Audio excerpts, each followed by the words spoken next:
സഹായം പ്രഖ്യാപിച്ചു മോഹൻലാൽ. ഇന്ത്യ കണ്ട വലിയ ദുരന്തങ്ങളിലൊന്നാണ് വയനാട്ടിൽ നടന്നതെന്ന് ലഫ്റ്റനന്റ് കേണൽ നടൻ മോഹൻലാൽ. നഷ്ടപ്പെട്ടത് തിരിച്ചെടുക്കാനാവില്ല, മുന്നോട്ടുള്ള ജീവിതം മെച്ചപ്പെടുത്താനാണ് ശ്രമിക്കേണ്ടത്. വയനാട്ടിൽ നടന്നത് വളരെ സങ്കടകരമായ കാര്യമാണ്. നേരിട്ട് കണ്ടാൽ മാത്രം മനസ്സിലാകുന്നതാണ് ദുരന്തത്തിൻ്റെ തീവ്രത.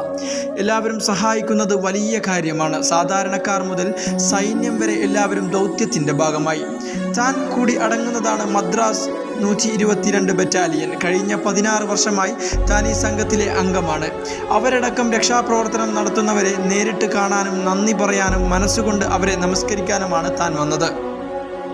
ബെയിലി പാലം തന്നെ വലിയ അത്ഭുതമാണ്. ഈശ്വരൻ്റെ സഹായം കൂടെയുണ്ട്. ഇത് യാഥാർത്ഥ്യമായതിന് പിന്നിലെന്ന് കരുതുന്നു. ദുരന്ത മേഖലയുടെ പുനരുദ്ധാരണത്തിനായി വിശ്വശാന്തി ഫൗണ്ടേഷൻ 3 കോടി നൽകും. സ്ഥിതി നിരീക്ഷിച്ച ശേഷം ഫൗണ്ടേഷൻ വീണ്ടും സാമ്പത്തിക സഹായം ആവശ്യമെങ്കിൽ നൽകും. വെള്ളാർമല സ്കൂളിൻ്റെ പുനരുദ്ധാരണം ഏറ്റെടുക്കുമെന്നും മോഹൻലാൽ പറഞ്ഞു.